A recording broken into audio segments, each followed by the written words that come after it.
Hey writers, you're listening to the Kobo Writing Life podcast, where we bring you insights and inspiration for growing your self-publishing business. We're your hosts. I'm Tara, the director of Kobo Writing Life for English language. And I'm Rachel, the promotion specialist for Kobo Writing Life. On today's episode of the podcast, we spoke to author Carol Van Den Hende. Carol is the award-winning author of the Goodbye Orchid series, which has won over 20 literary awards. And when Carol is not penning stories of resilience and hope, she is applying her MBA to global marketing and digital strategy, and is also an active public speaker, as well as an active member of her community as a climate reality leader. We had a great conversation with Carol about what inspired her to move from her sort of corporate professional job into becoming a writer, and also what she was able to take from her job in marketing and branding and take that toward herself as a first-time writer.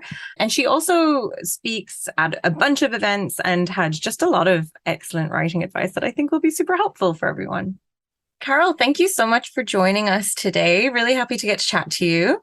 I was wondering if you could start off by telling our listeners a little bit about yourself. Tara, thanks so much for that warm welcome. And yeah, I'm so glad to introduce myself, Carol Van Den Hende. I wear multiple hats in life, so I'll tell you about three of them. One, I do have a day job in which I've had an incredibly wonderful career in digital technologies, in marketing, and in strategy.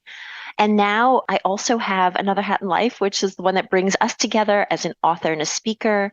And then third, I love to give back in my community. I serve on a board of trustees, and I also am trained as a climate reality leader. And I probably should not forget to mention that I'm also a mom of twins and married. So you're just a little bit busy, is what I'm gathering. Sleep is optional. I agree. So coffee's for. Absolutely. So as you mentioned, you have a day job as a marketer strategist in digital. How did you get into writing? How did you make that shift? Yeah, I mean, it's such an interesting story because I've always loved literature, and I know that's not unique to me. So many of your guests talk about this love of reading from a young age and writing as well. True for me too. And in fact, when I was going to college, I thought I was going to be an English major, but my traditional Chinese family sat me down and said, this is so funny. Go ahead and laugh. It's very cliche. They said, you're really good at math and science, so maybe you should try math or science or engineering. So we struck this deal that I was going to sign up as an engineering major for 1 year only. That was the deal. And I'm like, oh, I've got the loophole. After a year, then I'll switch back over to English. It didn't work because, and then this is hysterical as well, so feel free to laugh at me. I fell for the most cliche lecture of all time.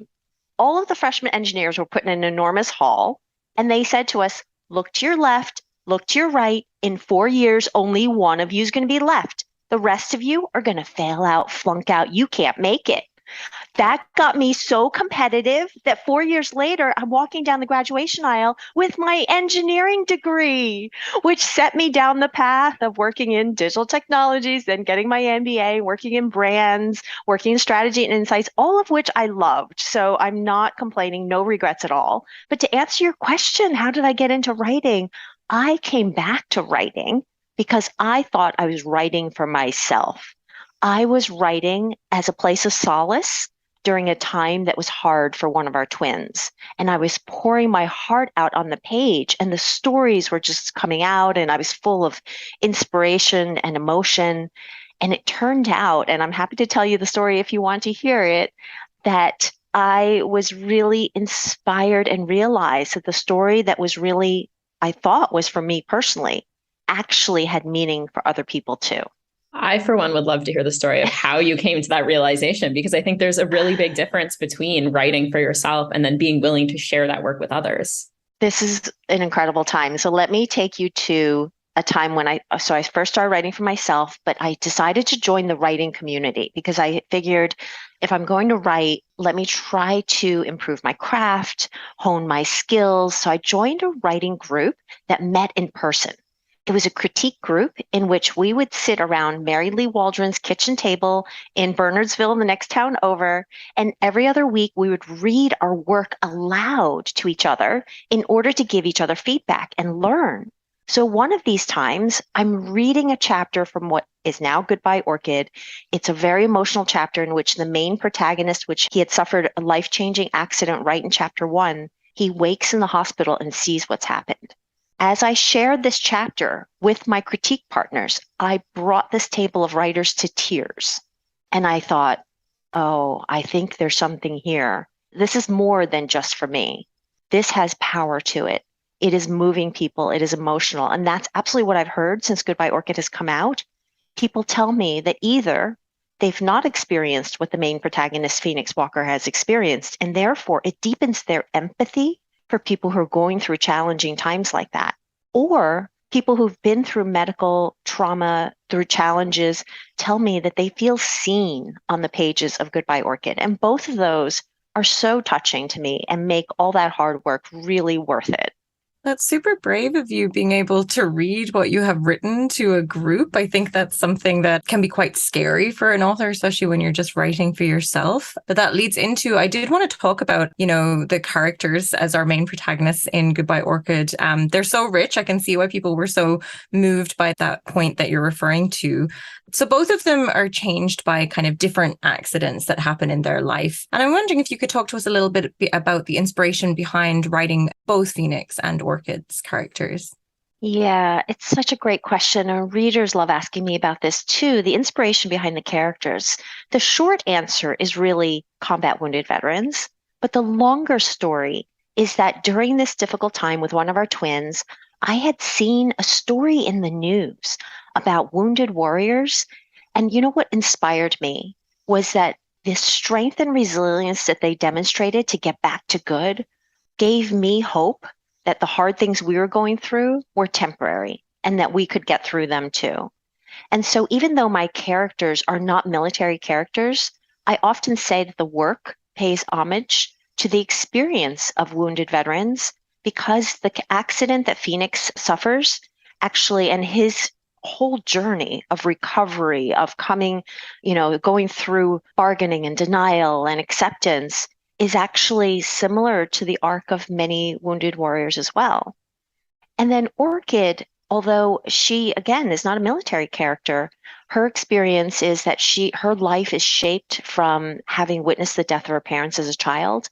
And that trauma, of course, is so understandably carries into her adulthood, colors how she sees the world.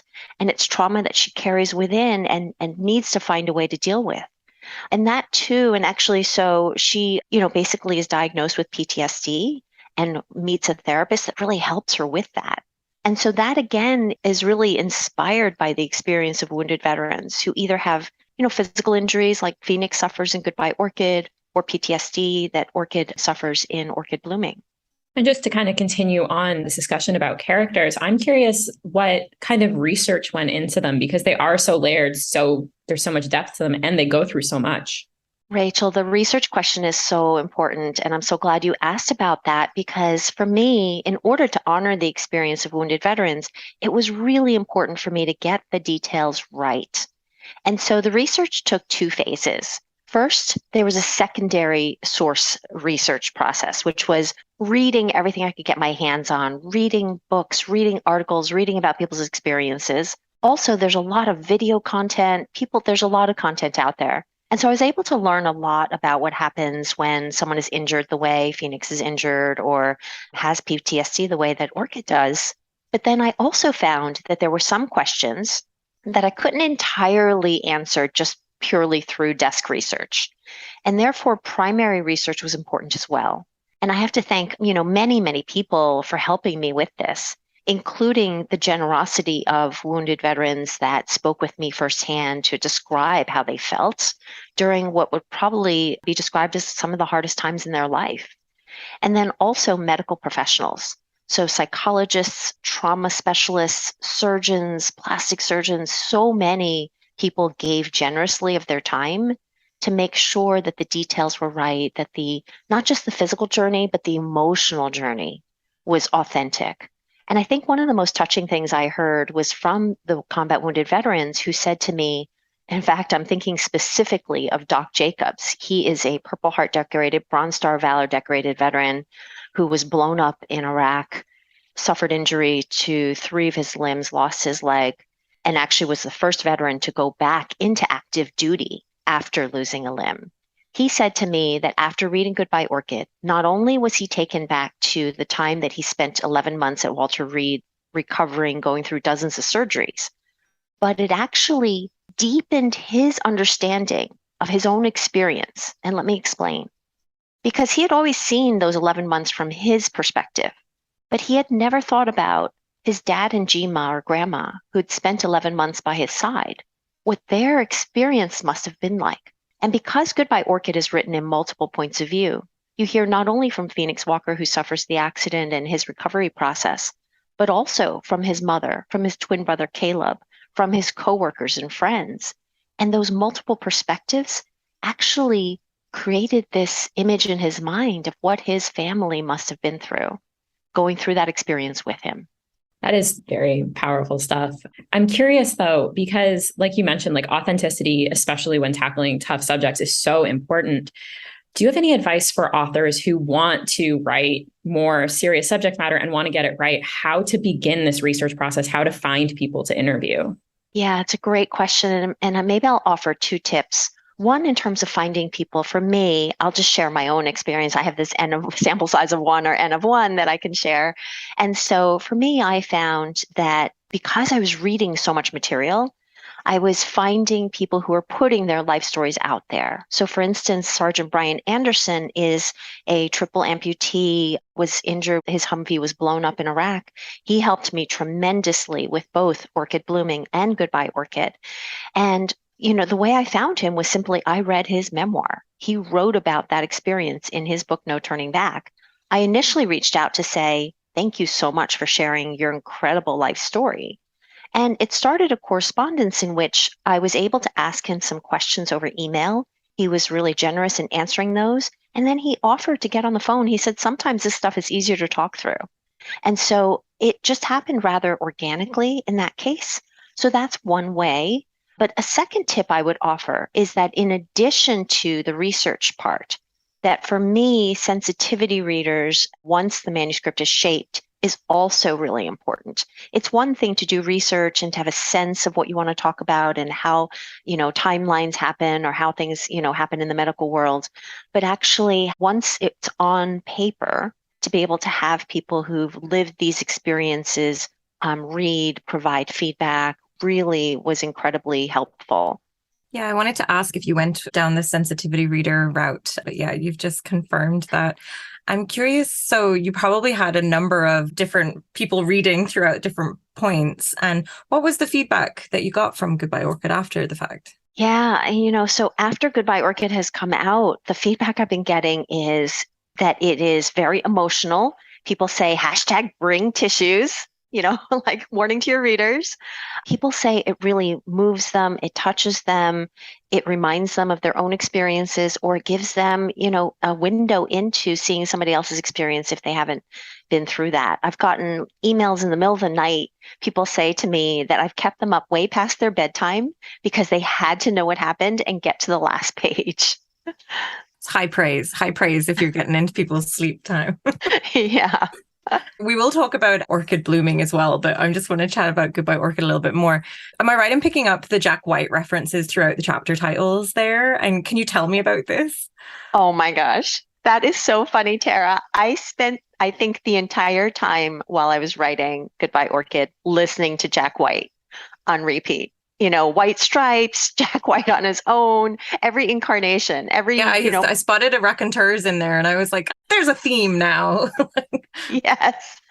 And I wrote to Jack White to tell him, and I showed him all the chapter titles, which are Jack White song titles, to really kind of honor the way that his music accompanied me and really inspired me during that entire journey. I did not hear back from him, but I will still hold out hope that maybe someday that will come to fruition. But thanks so much for noticing. Jack White, if you're listening, send an email. And just to kind of start the slow shift into talking about Orchid Blooming, what was your soundtrack for writing this book? So Orchid Blooming, it is also deeply emotional, very moving and personal in a lot of ways too. Orchid Page is half Asian, which is my twins. I'm Chinese American, so my twins are half Asian, half Caucasian, like Orchid Page is. And so for me, when I wrote to music during writing Orchid Blooming, I actually needed music that didn't have lyrics. because I was so deeply in my own world, in Orchid and Phoenix's world. And so I was listening to a lot of like cool, funky, a little edgy or very moody, like emotional music. But lyrics just threw me off. So I was not listening to Jack White during Orchid Blooming. With Goodbye Orchid, this came out in 2020. So I want to know about, how did the pandemic affect this? I know we're all very tired of talking about the pandemic, but how did it affect your release? You still had this really successful launch of your very first novel. How did you come about the release strategy for that? I think a lot of authors will relate to both the question and the answer, because releasing in the pandemic meant that some of the, or many, or maybe all of the physical ways in which authors traditionally would launch a book weren't available, not just to myself, but to all the authors who were launching at the end of 2020. My book came out in Q4 of 2020. And so I found that we all had to just really lean on the virtual interviews. So I spoke with libraries. I was interviewed by bookstores, by book clubs, and everything was really connecting with people virtually. And I think all of us at the same time were getting used to being in a much more virtual world at that same time. And so I was able to really leverage those virtual avenues to reach readers. And now, in some ways, with the new book coming out, the launch is hybrid. It's both virtual. I have a number of virtual events. I'm going to be interviewed by the CEO of Adventures by the Book, Susan, this Thursday. But I also have in-person events. So this is lovely. I have a launch party planned in Spring Lake, New Jersey at Thunder Road Books. I'm also scheduled to sign at a Barnes & Noble in Easton, Pennsylvania, as well as Barnes & Noble down in St. Pete's Beach, Florida, and a number of in-person and virtual events. And so this is a new experience for me with the second book. When will you be at St. Pete's Beach? Because Rachel's going to be there soon. Oh, I am speaking at Novelists Inc. from September. Oh my gosh, we have to get together in person. Absolutely. Yes. You can find me by the pool. Sounds good. I will meet you by the pool. I'm giving 2 talks there. And while I'm there, I'm going to be, I'm signing at the St. Pete's Barnes & Noble while I'm there. Oh, I'm looking forward to seeing you in person. Me too. I'll be rocking many Hawaiian shirts. But this actually will transition well into a question I wanted to ask you, which is about preparing to speak, because you do speak at conferences like NINC. You also have professional speaking responsibilities. You do book clubs, like you said. How do you prepare for these events? And have you had to overcome any stage fright or any nerves to get to the point where you're a confident speaker? Yeah, these are great questions. And, I really adore public speaking now, which is very funny because the question you ask about needing to overcome nerves, when I first came out of college and had my first job out of school, I did not want to speak. My boss asked me to give a presentation. He wanted me to train my coworkers on some software that I had expertise in. I flat out turned him down. I said no, and he made me do it anyway. And I'm so glad he did. And now what I find is I absolutely adore public speaking. There's been a shift in mindset, and I often try to help others who feel nervous about public speaking. I give a few tips, and one of them is that nervousness you feel before getting up on stage, the physiological symptoms, whether it be sweaty palms or the racing heart or the, shallow breathing, those physiological symptoms that we say, oh, that means I'm nervous. Those are actually the same physiological symptoms if you were excited about something. So just reframe. Before you get on stage, you go ahead, have the sweaty palms, the racing heart, and say to yourself, I'm excited. And turn that energy into passion, because that means that you have respect for your audience. And so what can go awry from there? And honestly, what I find is, because when I speak publicly, my focus, it's not on me. It's not about ego. My focus or my spotlight is on the audience. What value can the audience take away from what I'm able to share? And when I focus on the audience, I don't feel nervous, because I just want them to get good information, to get learning and knowledge, and to walk away with something useful. And that fills me with joy to be able to do that. I love that. I think that's a good talent to have, and also just great advice for authors who are used to being maybe on their own on the other side of a computer. So even with the hybrid stuff, it probably is good to speak online as well before you have to sort of move into a potentially an in-person thing. I know I find the online easier. Yeah. And I realized I didn't answer your other part of the question. I don't know if you want me to go back to it or not, which was you asked me, how do I prepare for a talk? And I write about this. I have a column in DIY MFA. It's called Author Marketing Toolkit. And I think I may have written a column on this. I've been writing it for a while, so I don't remember if I covered this topic. But in terms of preparation for a speech, I think one is identify what topics you have unique perspective and can really add value on and really focus on those topics. So I have 5 foundational topics in which I speak at writers and publishing conferences. Then when it comes to the talk itself, I often think about the on-ramp. What's the hook by which I'm going to really get the audience's attention and excitement about the topic? And then I'll have up to 3 main points I'm trying to make. Those points I try to illustrate with both fact as well as storytelling. And then there's an off-ramp. What's the powerful close that's going to bring it all together? And that structure, that very simple structure, has really helped me over time. I will be taking that advice into my presentation for NINC. So thank you very much. I can't wait to see it. I hope we're not speaking at the same time so that I can come to yours. I honestly don't remember when it is. I think it's early. So I'll email you. We'll coordinate schedules. Nice. And just kind of sticking with like the business side of writing, what have you learned in your professional career that you have brought over into your publishing business? The professional career has been helpful for my publishing business, and this is actually how I started speaking. If you want to hear about that backstory, the way I started speaking was when I joined the writers community. I had actually joined a group in New Jersey. We were having an in-person meeting. When I showed up, they said, all the new people, please stand up, introduce yourselves. I said, I'm Carol Van Den Hende. I'm a marketer at Mars. And I brought chocolate today. And this gasp arose from the audience. And I thought, oh, these people really like chocolate. These are my people. This is a good sign. It turns out, yes, the chocolate was nice, but at lunchtime, they were peppering me with questions about marketing because they wanted to really get that expertise. And so I often say I was called to speaking at writers' conferences and publishing conferences. And so I find, because I have a background in brands, that I'm able to translate that and help authors understand the concept of personal brand and how to come up with their own personal brand. I've also been able to help authors think about ways to collaborate with designers to get really strategic and brilliant breakthrough designs. I speak about millennials and what forms them as a generation, and especially if you're an author who's writing millennial characters, but you're not a millennial yourself, to really try to deepen the insight and empathy there, as well as marketing as a mindset. And so these are some of the foundational topics that I really love to talk about, and I'm sharing at NINC.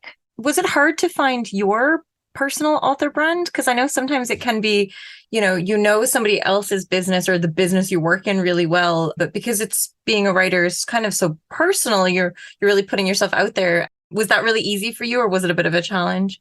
It's a great, insightful question, Tara. And so I would say when I put together my own personal brand, it took some iterations, which is true for authors as well. Authors I've worked with, authors who've been trying to come up with their own brand. It does take some iterations. You try something, you say, does that feel right? Do you want to tweak it? Over time, though, it's been really helpful for me that I've articulated my brand. And when I help authors with their personal brand, I often start with the inspiring purpose question. What's the reason you do what you do beyond the obvious profit or functional purposes? And when I asked myself that question, the answer to it really helped me figure out what I wanted to spend my time on, helped me illuminate where to focus. And for me, that answer is that I aim to inspire hope and empathy for people and planet. That's not just through my writing. It's also through my board of trustees work, through my corporate day job, through the many hats that I wear. But it does give me a true north to be able to determine where I should spend my time or where I shouldn't. I think that's great advice. And we have a lot of guests on here talk about how important having a cohesive author brand is. I'm going to come to you for advice again. If there was one thing that you would recommend authors look at when creating their brand beyond the beginning question, what would it be? One of the things I start with when I talk about author brand in my workshop at writers' conferences is that there's a difference between the idea of brand versus branding. And I think this is where sometimes authors get a little tripped up because they're conflating the concepts. And so I try to simplify brand. First, if you think about the definition of brand, brand really is what makes you unique, your positioning, your differentiation. And quite simply, I could summarize it down to one word. That word is your promise, the promise that you're making to readers when they come to you for an experience, for a story. And so I think, first of all, just thinking about brand as a concept or a promise is a very powerful place to start. And then think about branding separately, second. And that's really just the visual manifestation of the brand concept. And I think it's helpful to separate those two ideas because sometimes authors just want to talk about what does my website look like and what colors should I use? And it's getting very tactical before thinking strategically. I think that's really good advice, and I'm sure people will find it super helpful. I wanted to ask about Orchid Blooming a little bit more. I know we touched on it a bit already, but this was a prequel. So was this always the way that you had imagined that you would do it, or was it because you really just didn't want to let go of Phoenix and Orchid's story? What was the inspiration behind sort of releasing one and then going backwards? So there's two reasons that Orchid Blooming is coming out. First of all, one of the reasons is that readers asked for it. So when I went to book clubs, I met readers at bookstores or at events, libraries. They kept saying to me, I want to know more about Phoenix and Orchid's backstory. Tell me what happened before page 1. Goodbye Orchid, when you get into it right in chapter 1, the inciting incident happens. It moves so fast from there. And people are like, wait, I want to know more about their backstory. And so one was just really answering that call from readers saying they wanted that backstory. Secondly, and I don't know if I've ever talked about this on a podcast before. This is a first. This is a global first right here. That I found that readers, when they're reading Goodbye Orchid, were questioning Phoenix's motivation for the choices he made. Because the real tension in Goodbye Orchid is whether after his accident, when he sees what's happened to himself and he is thinking about Orchid, he also remembers that she was traumatized by these images as a child and therefore is triggered by images of trauma. And in an effort to not re-traumatize her, he feels he's faced with the hardest decision of his life. Whether to love her, he needs to leave her. And so readers were questioning, why is he so stuck on this idea? And they were questioning the authenticity of his motivations. Not all, but there were a few. There were enough of those that I thought writing the prequel gives me a chance to really show the depth of what they went through, how they met, and everything they'd been through that made those ideas so strong for him and made him have to take no other path than the one he chose in Goodbye Orchid. I think it's probably a testament to such well-written characters as well, that it starts on such a sort of action-packed book one, that there is so much room for you to actually tell their whole story that you've alluded to, that you get to write an entire other book about it. So yeah, I think that's pretty good. Will you be diving into any more stories with them, or is this maybe the last? I know it's the worst question to ask what's next when you're just releasing this book, but I'm just curious, are you writing with these two characters any further, do you think? So those same readers that I was describing, or maybe other sets of readers, were asking me for more of Phoenix and Orchid stories. So after Goodbye Orchid, they also wanted to know what happens after the last page of Goodbye Orchid. And so I've actually written a third manuscript that's in editing right now that is coming out in 2023, which will make this a Goodbye Orchid trilogy. Awesome. I love that. It's a little scoop that we have for the podcast. Exactly.